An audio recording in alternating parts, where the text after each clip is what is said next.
Welcome to Stand. This is the show where we help make courage contagious by building a movement of Americans who stand for truth and freedom and government by the people. I'm your host, Kelly Tshibaka, former government watchdog and a candidate for U.S. Senate, and I'm joined by my very special co-host, Josiah Tshibaka, my son, who is a senior in high school. You can catch all of our episodes and subscribe on our website, standshow.org. Today, we have a really exciting lineup. In the last half of our episode, we will have the mayor of Anchorage, Alaska's largest city, who's facing a challenging re-election campaign, Mayor Dave Bronson, so stay tuned for that. But in the first part of our episode, we have Dennis Prager. Dennis is a nationally syndicated radio host. He is a best-selling author. He's the founder of PragerU, and he is a Renaissance man who's conducted symphonies, traveled to 130 countries, and is a lifelong religion scholar. So, Dennis, we are so happy to have you with us. Thank you for being on the show. Thank you, Kelly. We're also excited that you'll be coming to Fairbanks, so we want to talk to you about that because you'll be here this month. But at the beginning of the show, I just want to start out by asking you, can you tell us a little bit about what PragerU is and why you started it for those who might not know what this whole story is about? Well, we are the largest conservative education site in the world. To the best of my knowledge, we have over 1 billion views a year. And the happy news, most of them are under the age of 35. We have an entire kids section now, PragerU Kids. We've been adopted by the states of Florida and Oklahoma and Arizona and Montana, among others.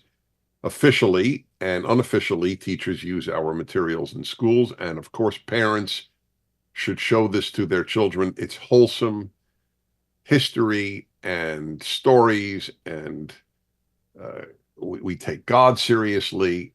It's really special stuff. It's at PragerU.com.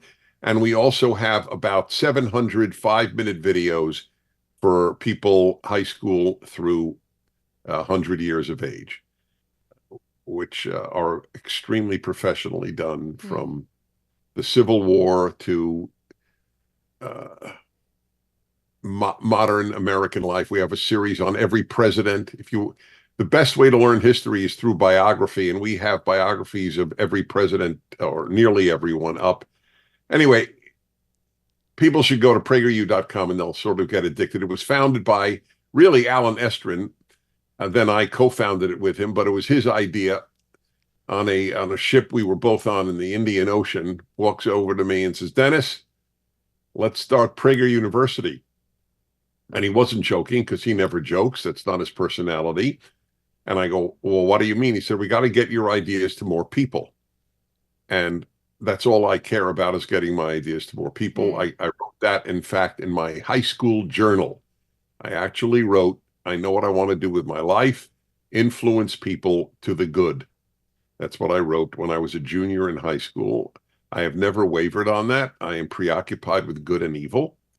I hate evil. And when I learned the famous statement in Psalms, "Those of you who love God must hate evil," I realized that was my favorite verse in the Bible.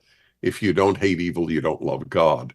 It's a really, really important point. I wish every priest, rabbi, and minister would emphasize that every time they meet their congregants. You don't love God if you don't hate evil. And it's a tremendous. I hate evil and I love goodness, and that permeates all of what we do. I love that. Well, speaking of that dichotomy between evil and good, it seems like there's a flip in our culture where people will say good is evil and evil is good. And then there's this, we used to be kind of this marketplace of ideas where you could debate such a concept, but now instead there's this cancel culture that rides high and things are squashed. And you really are on the front lines of crusading that. I wanted to ask you, what's the cause of this? How society is now promoting cancel culture and indoctrination. What caused that, and how do we fight it? It's actually a tough question to answer, but I realize how deep it is that Isaiah, thousands of years ago, said, "Woe unto those who call good evil and those who call evil good." And you have a living example right now, those who think Hamas are the good guys and Israel are the bad guys. That is a perfect example. It shows, among other things, how unreliable the conscience is. That if it's not informed by something higher than the conscience, it's usually worthless. By and large, for most people, the conscience is what they want it to be. They feel something and then they live with their conscience. The amount of horrible things that people have done or horrible things that people have supported, which is even a larger group, and then slept well at night, it proves how malleable the conscience is. People say, well, I listen to my conscience. Well, that doesn't reassure me. Every Nazi, every communist, Hamas, and all their supporters also listen to their conscience. So your conscience has to be informed by something higher. My choice is the Bible, so I'm writing the fifth volume of my commentary, The Rational Bible, and I call it the Rational Bible because I use reason to bring people to the brilliance of the Bible rather than faith alone. Anyway, why do people do this? Well, first, one is that it's uncomfortable to confront evil. It takes what you wanted to make. What did you say? Courage contagious. I love you for that. That's great. That's exactly right. It takes courage to confront evil, and the entire left, not liberals but left, they confront good rather than evil. America is the enemy, and Israel is the enemy. I mean, two of the finest countries ever made. They're the bad guys. It's. I'll give you an example of how a fear of confronting real evil permeates the left. There's a very famous quote unquote art piece called "Piss Christ." It's a crucifix in the so-called artist's urine. It has gone through some of the biggest museums in the United States. The Andres Serrano, the guy who made this, he doesn't fear any Christian's going to kill him. But if you paint one picture of Muhammad, you may have your throat slit, and many have, just for painting a picture. No urine, just painting a picture. So there's no such thing, and there shouldn't be, by the way, Quran in urine. There's no such thing. But a crucifix, because they know Christians won't hurt them. So they take Christians on. And I'm a Jew saying this. Which gives it added credibility, because obviously I don't have an axe to grind here, but the only axe I have is truth. Another thing you mentioned in the beginning that I loved, the commitment to truth. The truth is, people know Christians don't pose a threat, but many Muslims do. Not all by any means, but many do. Mr. Prager, I really want to follow up on what you just said about truth, and especially in the confrontation of evil. A lot of my peers currently actually support Palestine and oppose Israel, and they say that it's because Israel is occupying or colonizing Palestine. So what is the best way that someone my age can effectively communicate those ideas to my peers that Hamas is indeed evil and Israel is right good? Well, so there are two quick answers, and well stated by you, by the way. So two quick answers. First, there is no country on earth that is not quote unquote colonizing somebody else. In Canada, they say that they've colonized native Canadian lands, and here we've colonized Native American lands. It's endless. And by the way, they colonized somebody else's land. It's an absurdity. Secondly, the only countries that ever existed in the history of that part of the world were two Jewish countries, both called Israel, prior to the third Israel. This is the third Israel to be a sovereign country there. There was never a Palestinian state. There was never a Muslim state. It was never an Arab state. It was just an area. It was last controlled by the British prior to that, for many years, controlled by the Ottomans, who aren't even Arabs, they're Turks. So they don't know anything, the people who say this. They know nothing. History, they know as much about history as they do about botany. This is the tragedy of your generation. It's not your fault, your generation's fault. Fools taught you, and therefore people believe it. Like they believed that lockdowns for kids was good in school. Almost everything they're taught, that a boy can become a girl. That is here. A boy can become a girl is as true as Israel is the villain and the Palestinians are the good guys. The Palestinians brought modern terrorism into the world as we know it. They slaughtered the entire Israeli Olympic team in the 1972 Olympics in Germany. Does one kid in your grade know that? I'm sure zero do. They should all watch the movie Munich to get an idea. The Palestinian contribution to modern life is terror. That's good, Dennis. The Israeli contribution is half of the medicines you use. We're coming up on a break, so stay with us after with Dennis Prager. He's coming to Fairbanks February 24th with Alaska Family Council, 11:30 a.m. at the Wedgwood Resort. We'll talk about that in just a minute. Stay tuned. Weka Tactical specializes in combat effective weapon systems and prides themselves on the best prices in the state of Alaska. Weka Tactical sells firearms, ammunition, gear, body armor, night vision, and much more. They offer a price match guarantee, as well as a discount to all first responders. Visit Weka Tactical at 5630 B Street in Anchorage. Weka Tactical, Alaska's premier store for combat effective weapon systems.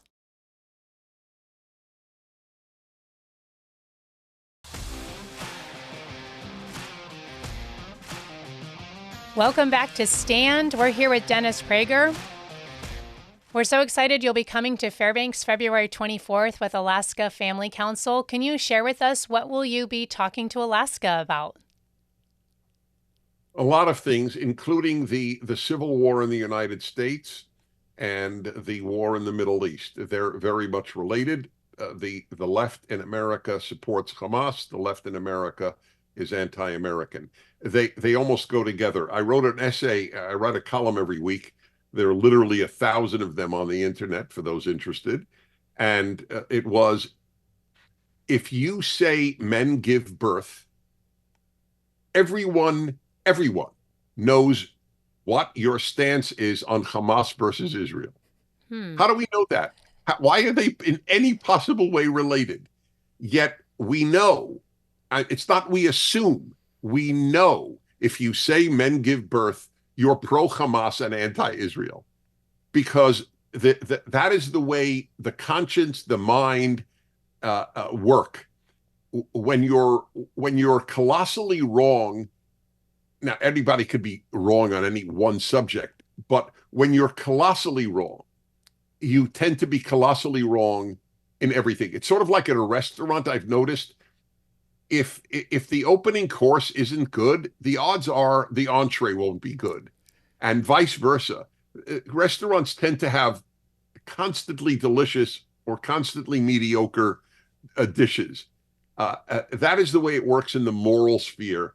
The people who believe lies will believe lies about everything. If you believe a boy can become a girl, then you believe Hamas is the good guy. Mm-hmm.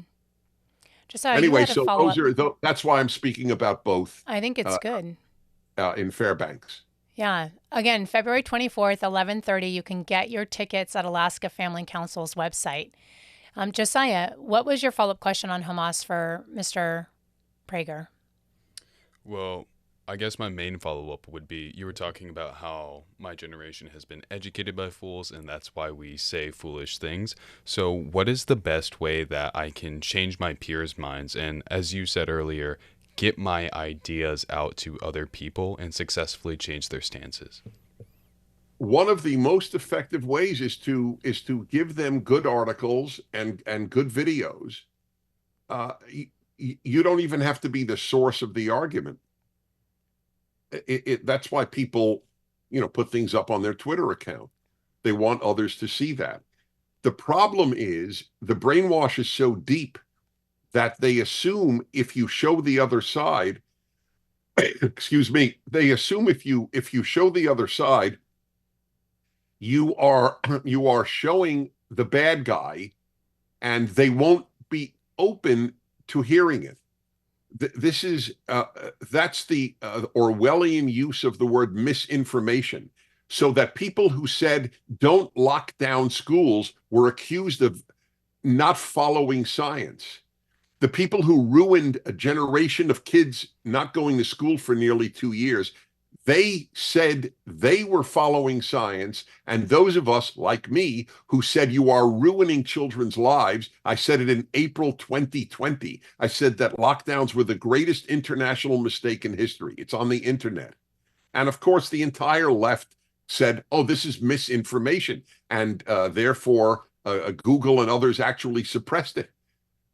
Because as you know, I do a fireside chat every week for PragerU from my home, and I get questions from all over the world, from mostly young people. So one asked about 3 months ago, how do I know who's telling the truth?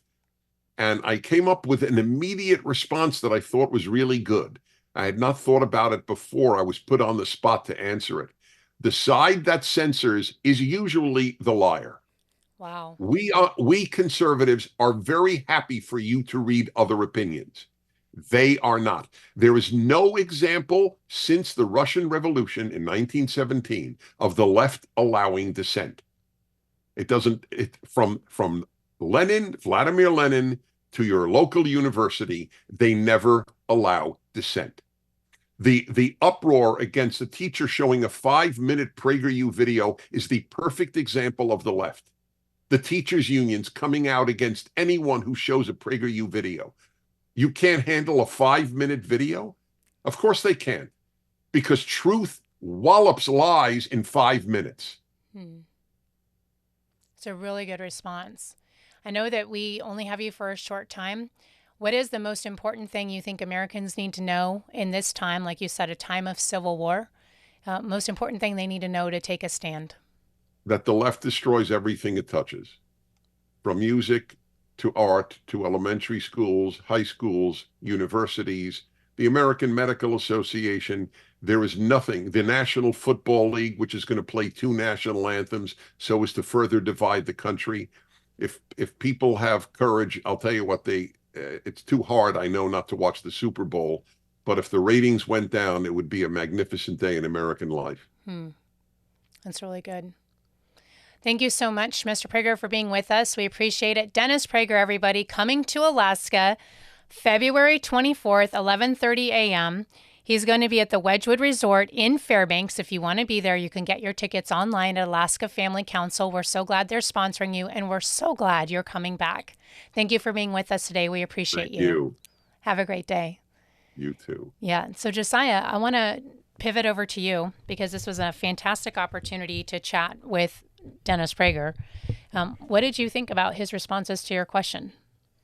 You know, I think it was really insightful, especially when he said that the brainwash is so deep that, you know, people my age are unable or unwilling to even look at a differing perspective or the other side because we have such a dichotomy between good and evil aligned in our heads with our political ideologies. If you don't agree with me politically, you are the bad guy. You're not just someone who thinks differently.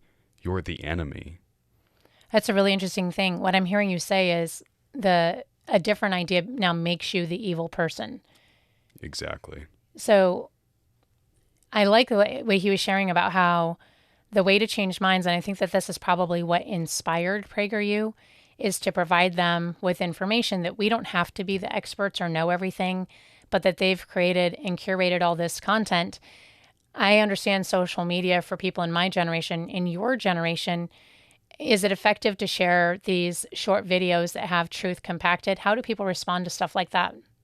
Well, I know I'm absolutely ashamed of the amount of screen time on my phone scrolling through YouTube shorts. And the majority of it is it's a podcast just like this, political feed, scrolling through, seeing ideas debate out, and the algorithm is fed to kind of align more with my political ideology.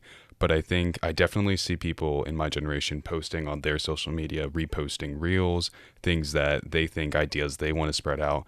I think a really easy way for people my age to take a stand for truth and goodness is to just counter that propaganda flow from the left with your own reels that are true, accurate, and supporting your political ideas, even if it's just to, share your different opinion. That's totally fine. This is America. Mm-hmm. Something that changes the way you think or captures your attention or taught you something new will probably have an impact on the people around you. I remember going through school at your age and stage, and then going through college, and then going through law school, and being surprised at how people really changed their opinion or their lifestyle or even their identity in those different stages.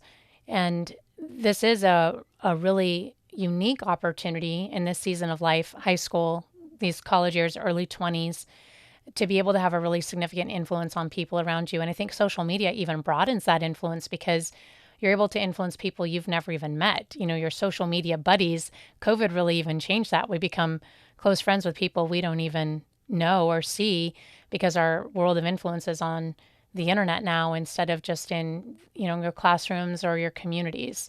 So there's a really great opportunity there. What did you think about what he said about Hamas and Israel?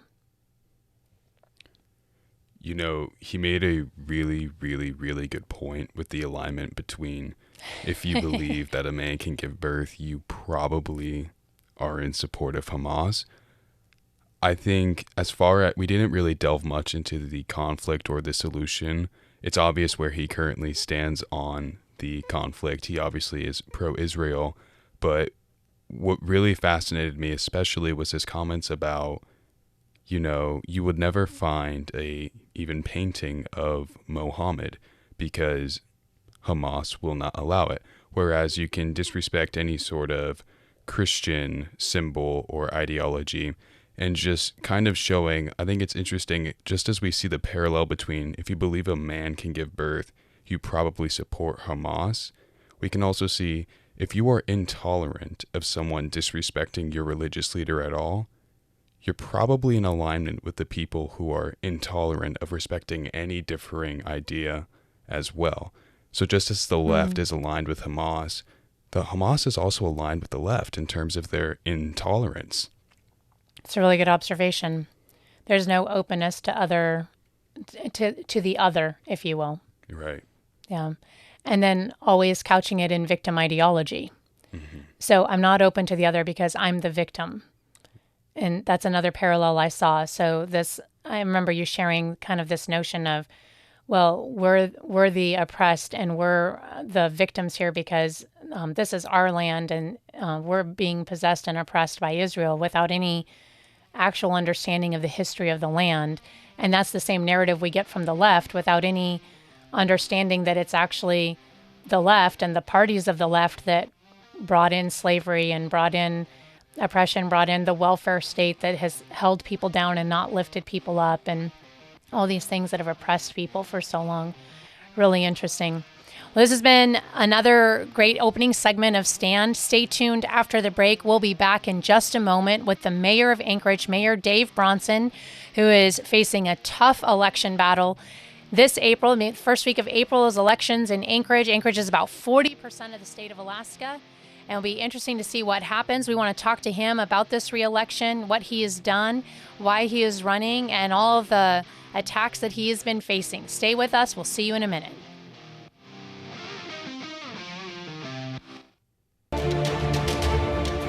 Africa New Day's mission is actually to create leaders, change a culture, and transform a nation. We believe that this is an area where God wants us to make a difference. He has called us the light of the world. Well, where does the light shine? Where there's darkness. As you pray with us, as you contribute to our efforts, we believe that together we can make a difference.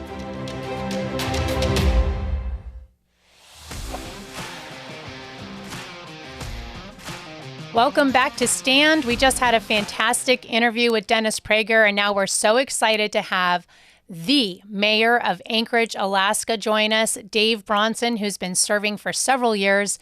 Dave, thank you so much for being with us. Welcome to Stand. Happy to be here, Kelly. Thank you very much. And to your clan that is supporting you. Thank you. We already teed up for the audience that you were in the middle of a ferocious re-election battle, and Yep. Anchorage is a huge part of the state. As goes Anchorage, so goes the state. So we wanted to start off and ask you, you ran an election campaign, kind of no one thought you could do it, but you did and you won. Why did you first run several years ago? And then why are you running again now? Well, much for the same reasons. Last time, 3 years ago, we ran because it was crystal clear to me, anyways, that the city was not going in a direction that it needed to be going in. In fact, it was going in the wrong direction. That direction being Seattle, Tacoma, Portland, Los Angeles, San Francisco. We saw that, and of course, we were still in the convulsions generated by COVID and the shutdowns for COVID.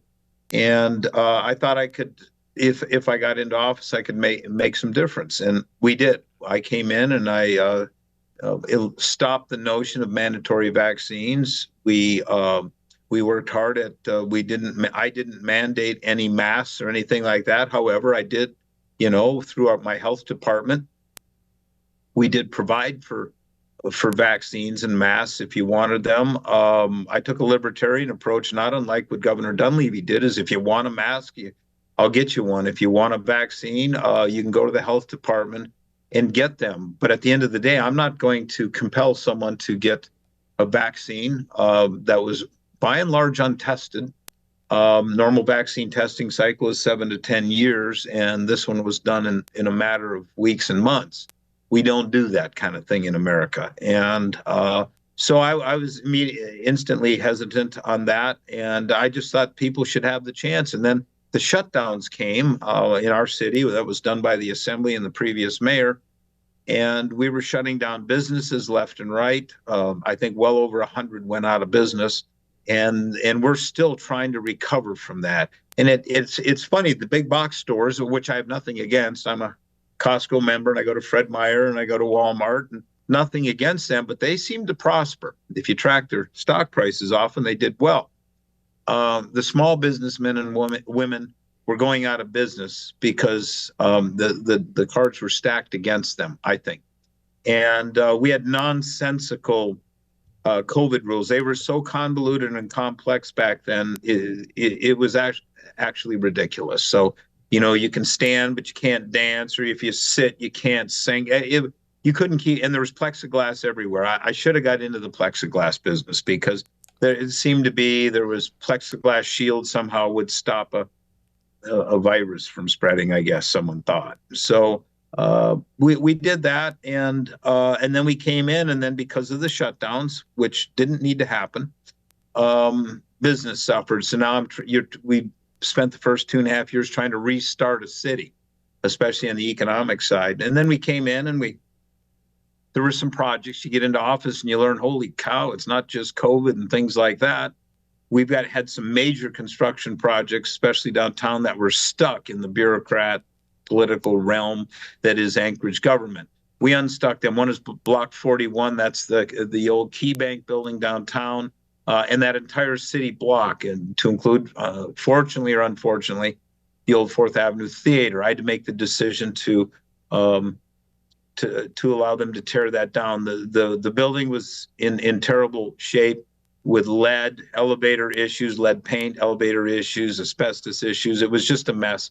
But we did get the builders to agree, and it didn't take much prompting, to save the icons from the building, the front lighting, all the neon lighting, a lot of the artwork inside, which will be recaptured. It's being stored in Anchorage, and it'll populate like the lobby of the library. That was a big thing. And then Block 96 was a large apartment complex in the west end of downtown that we freed up, and those were big wins kind of out of the chute.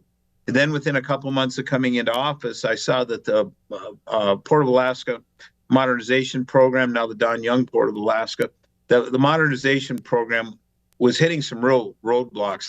There was the right people weren't running it. We had port managers team and municipal employees running a $2 billion, $1.8 billion construction project. And that just didn't seem right to me, because when I came in, well, how many ports have you built? And the answer was, well, none, of course. But these people are absolutely some of the best, I think, in the country at running ports.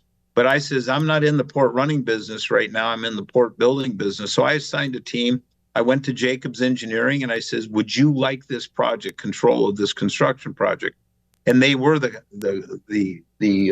contractor of record at that time. And they said, yeah, we've been asking for this for 10 years. So they brought in their senior executives from the East Coast. And I says, all right, this is now your project. You're in charge of it. We'll check on you. I'm hiring another engineering firm to monitor your work, which we did. And I says, if you don't make the timelines, is what I'm going to do is I'm going to fire you and find another engineering firm. And I'm just telling you, Jacobs has done a fantastic job. They brought in staff from around the world to supervise this project, and that is the lifeline of this state. Certainly of this city. 95% of the people in the state are fed by that port, and that port is in dire need of repair. And you can go to our website. We've got a video that shows we got a drone, flew underneath the port, and we took video at extremely low tides last August, and we captured, we think, the essence of the failure of that thing. That one bad docking, a ship bumps that dock too hard, or an earthquake, and that port will fail. Once it fails, no food. And I'm not, and there's no Berlin airlift kind of thing going to get us out of this mess. It's that port or it's nothing.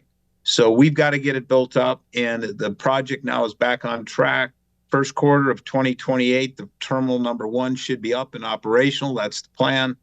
And once it is, then we have what I think is food security. And that will satisfy for until terminal number 2 is built, and then we'll have about what we have right now.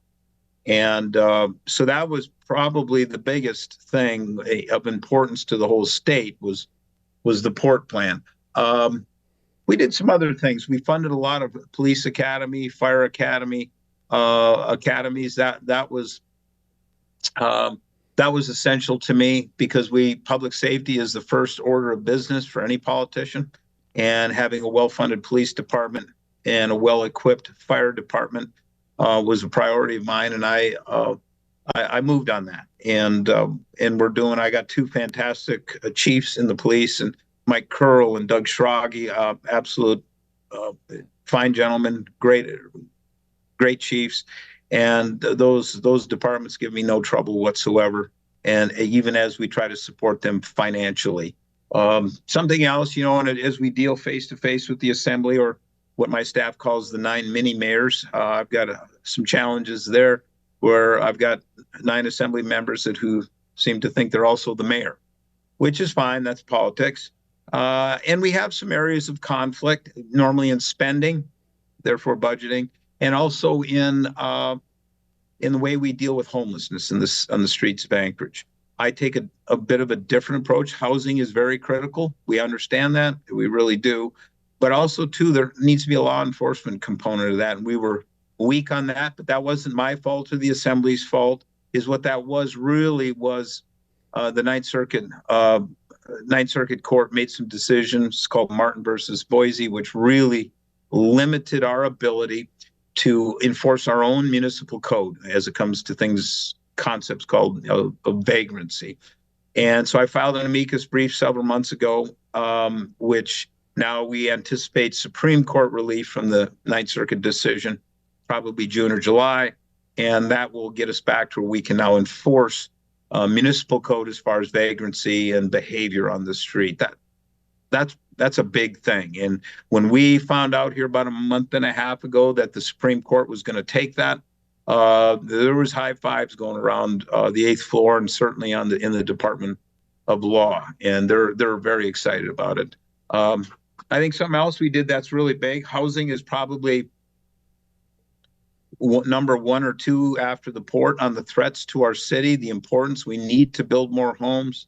We need to free up the land for that, which we've done. I signed a modified methane gas agreement with Eklutna Corporation out in Eagle River. That'll allow our partner, Eklutna Corporation, to step in and build about 1,170 homes in Eagle River in Powder Reserve West. That was a huge win because we need to help. Government needs to help much by getting out of the way, but bringing land and money together. Capital needs to finance these projects. Building of homes solves so many of our problems. And I have supported every building project I can come across. Holton Hills, that was stalled a year ago. That got installed in cooperation with the Assembly, I might add. That's a great project, not a huge one, but a significant one, especially for Eagle River. The Holton Hills thing, we're working on another project in West Anchorage, which should free up 160 lots if we can get to that success. There's other projects that we can't mention that are coming online, and yet we can't mention them yet, and that will help free up. But at the end of the day, I have a responsibility to make sure government gets out of the way of the development of homes, and we do have some restructuring coming forward that's going to have to make that easier and more cost effective, because at the end of the day in our system, capital has to come in, and it won't come in and develop the homes that we need if the profit isn't there. And we can't forget that. To build homes, our builders have to make money. We That's right. want them to make money. And Thank you, Mayor Dave. Let's take a break real quick. Okay. We'll come back after the break on Stand with Mayor Dave Bronson of Anchorage. We'll talk about some of the challenges you faced and what you would change going forward. We're on Stand with Mayor Dave Bronson. We'll be right back.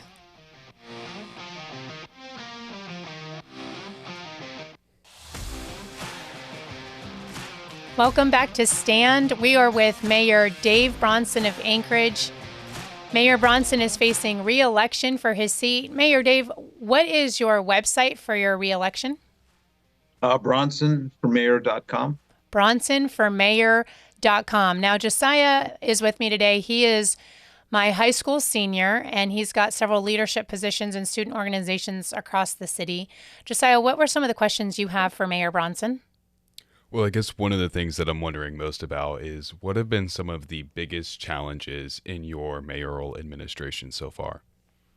Well, certainly like any political executive, governor, president, whatever, there's always challenges, I think, with the legislative branch, but that's the natural conflict designed into the system. So I'm not going to belabor that too much. I think it's a little extreme here now. Again, we mentioned in the first segment that I've got some real challenges in the area of executive authority with the Assembly. They're often taking executive authority away from me legislatively. I think we're going to see a correction in that. The Department of Law is making some decisions in that regard, and then we'll get a lot of that cleared up. We do want the legislature to have a voice in setting policy. That's what they're there for, and I'm not begrudging them that. But in the pure administration of government, they're not supposed to be doing much of that. So we'll get that. That's a big challenge. Early on, it took a while to build a team. There was, maybe some people I wouldn't have. That if I had to do it over, I wouldn't hire again, obviously.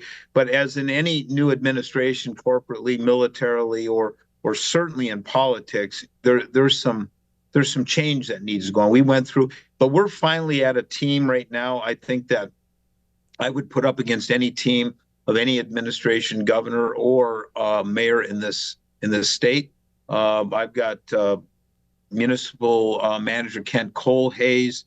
I've got one of my key directors is Lance Wilbur. I've got Paul Van Landingham, probably 27, 28 years of snow plowing experience. He's directing that. I've got Sharon Lechner and OMB. I've got Alden Thurn as CFO. If you add up the time of service in public service of those kinds of people that we have now all over the administration, this is a highly competent, highly professional administration, and I'm actually very pleased. I know there's this notion out there, and I love the signs. Bronson's incompetent, or incompetence has a price, or something like that. And from this what's called the 907 group, all right, where is the incompetence? Because you're measured as executive mostly by how you accomplish the goals with the team that you have, and you have to build the team. I built the team. It took a while. It did. We had some real challenges, and the political pressure from the outside was, quite frankly, overwhelming at times. We had, and we did make mistakes. I did, but that's long past. That's more than a year ago. So we're moving forward, and I'm quite pleased with the folks that we have on board right now. But we're still facing the political challenges from the assembly. I think they need to stay in their lane a little bit more. They propose things that I think are not productive or sometimes foolish. We try to explain to them calmly that you probably don't want to be doing that, and they do it. Their spending, their budgeting is quite different than mine. I haven't, my budget in the mayor's office has actually shrunk a little bit since I came into office. And I'll just say, one of my major opponents, came into office on the assembly in 2017, and the assembly's budget at that time was $3.7 million. And today it's 8.9. Wow. So yeah, wow is probably the word I'd use. And if that's what you want for the city, then that's a good person to vote for. That person, they went from 26 to 37 employees in that same time frame. And so we have a very clear choice in this election. There's 4 people primarily in the race. There's only one conservative, that's me. I'm not a hair on fire radical conservative. We don't really deal with social issues. But I am a fiscal conservative. I propose budgets under the tax cap. That's how property taxes go down. That's the only way property taxes go down. It has little to do with your assessed value. It has to do with spending. And until spending goes down, your property taxes will keep going up. And I'm in this envelope where I'm trying to function, trying to run a government, especially in the areas of public safety and other very important things, where money is. We do everything by money, and we've got roughly a $600 million budget, and but much of it falls on the taxpayer. And the assembly is quite focused on finding new ways to create new spending and to find ways around our tax cap. And we've got great people in this city, older folks that are like Larry Baker, who's a great citizen, who came up with others in this notion of a tax cap. And it's a rather complex calculation, but that tax cap controls spending statutorily, and that's a good thing. Yeah. But the assembly is looking for ways to get around that. Josiah, what was another question you had for Mayor Bronson? Something that I think would be good to circle back to is you mentioned, you've learned more now that you've been mayor for 3 coming on 4 years. What's something you would do different in your second administration than you did in your first administration? 2 coming on 3 years. So it'll be 3 years, July 1st. I think, I made a decision a couple years ago, in the spring of a couple years ago. I think my administration, we were fighting too much with the assembly. I made a conscious decision in April of 22 to just calm things down. Just when you're on the dais, you just of a Tuesday night of assembly meeting or anywhere, you just calm it down. I found some great intermediaries to work with the assembly to kind of communicate back channel, because I would excite them to, I think, bad decisions. For example, here last year, I had an assembly person go to my chief of staff and say, Adam, I really support Holton Hills. I've always supported Holton Hills, but tomorrow when we vote on the land transfer, which moved that project forward, I'm going to vote no, because I'm not going to give this mayor a win on anything. And that's the kind of world we live in, and it's not good for the city. And so I've found ways to work. I brought on Mia Costello, former state senator, absolutely brilliant.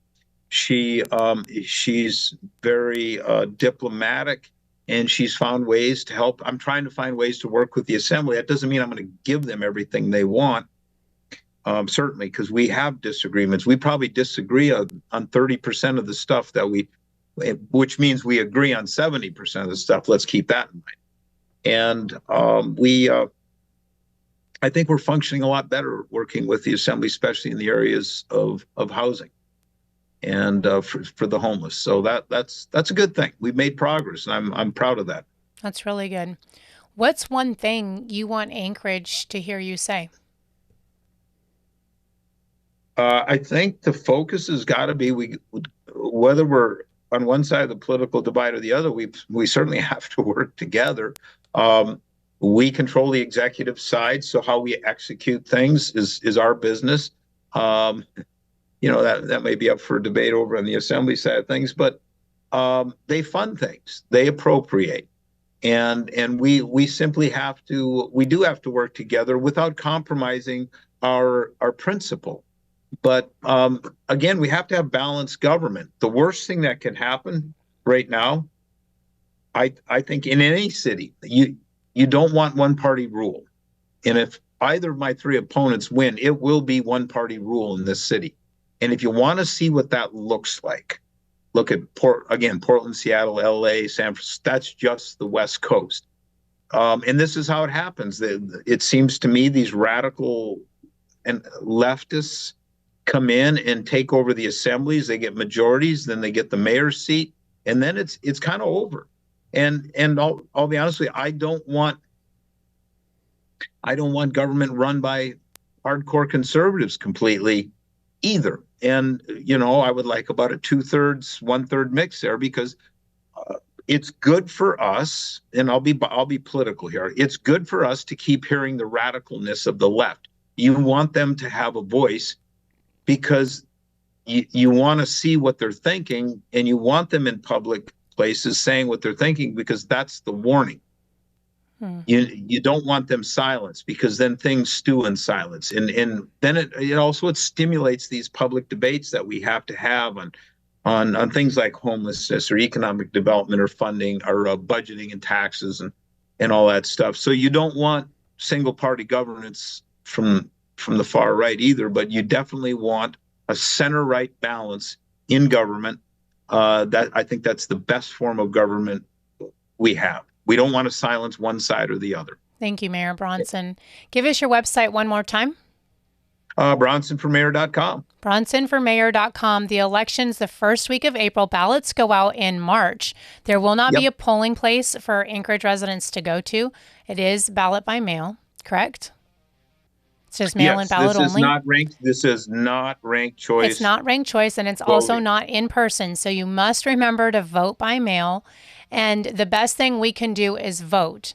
And so you will lose every election that you do not vote in. So remember to vote. Remember to submit your ballot, and you can learn more about Mayor Dave Bronson on his website, bronsonforanchorage.com. Thank you for being with us. This has been another great episode of Stand. We appreciate it. Make sure to check out all of our episodes, find our social media, and watch and subscribe at standshow.org.